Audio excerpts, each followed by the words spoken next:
Tasty traditional Kerala recipe.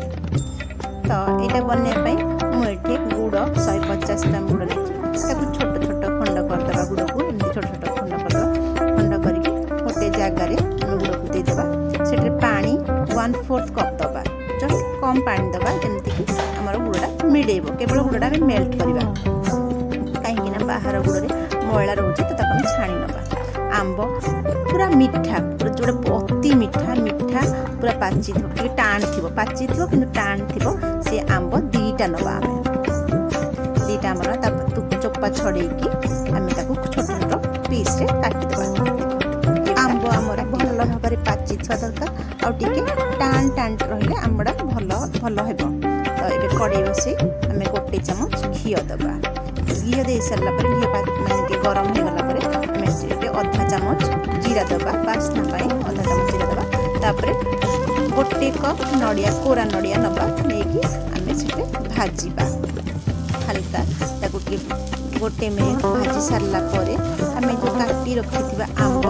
से आंब को एवं आंब और नड़िया को भल भाव मिसई भल भाव मिसई आम बोलदबा एवं आंब आउ नड़िया को आम मिनिमम हाई फ्लेम रे 2 ରୁ 3 मिनिट पर्यंत भाजवा जमी पानी नड़िया जो आंबर पानी टी सुखी तापर से किसी ड्राई फ्रूट काजू किशमिश पिस्ता आपण जहाँ ड्राई फ्रूट थी ड्राई फ्रूट किसी पकईकि आउे भल भाव भाजी ना से आम जो रखी थे जो गुड़ पानी को देदेवा गुड़ पानी को देकर एवं हाई फ्लेम रे आम नड़िया सुखा हवा पर्यंत भाजवा हाई फ्लेम रे आमको मिनिमम 5 मिनिट लगे 5 मिनिट में आम हाई फ्लेम रे भाजवा भाजिक एमती ठंडा हाँ छाड़देवा तो पूरा ठंडा आम करवानी उषुम उषुम थी से आम आमर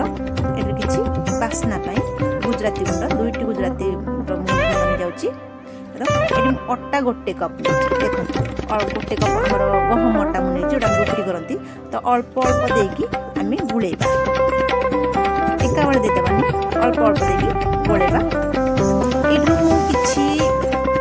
माने 1/4 कप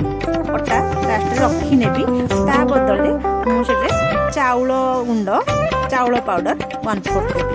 देवी तो जी मु अटा पाउडर रखी से मु चाउल गुंड देवी आपड़ चाहिए पूरा अटाटा करेंगे कि गोटे चाउल गुंड देते अटाटा टे माने तार सफ्ट बेसी सफ्ट हो चाउल गुंड देते टाण रहा टे लुण देगी आम जेहेतु गुड़ देती तो लुण बालांस लुण देवा चाउल गुंड देकी आम भल भाव प्रथम आम मिश्रण को भल भाव गोले नवा गोले सारापर भल भाव गोले सारापर आम अल्प अल्प पानी दबा मुझे जो बासन गुड़ मिसई से बासन में पानी देकी धोईकी से पानी देदेली अल्प अल्प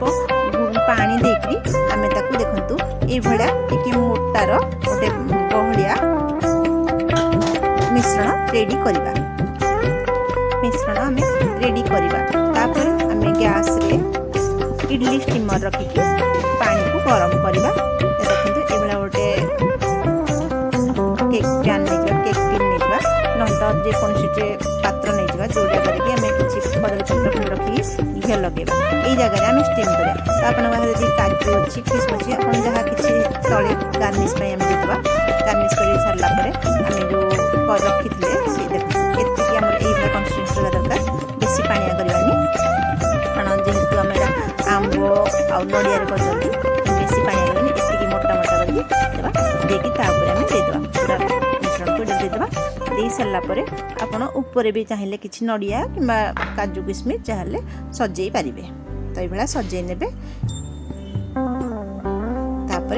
पानी आमर फुटुची तो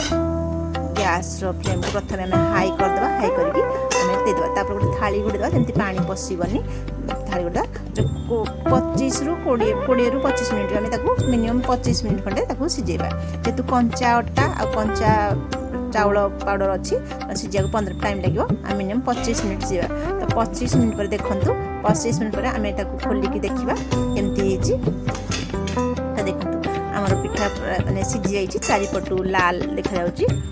ठीक अच्छी देख ଏବେ ଏବେ ମଝି ଏବେ ଟିକେ ସେ କଅଁଳିଆ ଲାଗିବ ତ ମାନେ କିଛି ଟେନସନ୍ ହେବେନି ତାକୁ ଛାଡ଼ିଦେଲା ପରେ ସେ ଥଣ୍ଡା ହେଲା ପରେ ସେଟ୍ ହେଇଯିବ ଥଣ୍ଡା ହେଇଗଲାଣି ଦେଖନ୍ତୁ କେତେ ସୁନ୍ଦର ଆମର ବାହାରିଗଲା ଆସିଲା ତ ଯେତେବେଳେ ଆପଣଙ୍କର କିଛି ମିଠା ଖାଇବାକୁ ଇଚ୍ଛା ହୁଏ ତ ଆମେ ଏମିତି ଏଇଟା ଯେମିତି ମୁଁ ଆମ୍ବରେ କଲି ସେମିତି ଆପଣ ଇଏ ସପୁରି ପଣସରେ ବି କଲେ ବହୁତ ବଢ଼ିଆ ଲାଗିବ କଦଳୀରେ ବି ବହୁତ ବଢ଼ିଆ ଲାଗିବ କଦଳୀ ସପୁରି ପଣସ ଏମିତି ପଣସ ପାଚିଲା ପଣସରେ ବି କଲେ ଏଭଳିଆ ଷ୍ଟିମ୍ ଦେଖନ୍ତୁ ଭଲ ଲାଗିବ ତ ଆକୁ ଆପଣ ଫ୍ରିଜରେ ରଖିକି ଛୋଟ ଛୋଟ ପିସ୍ କରିକି ଖାଇ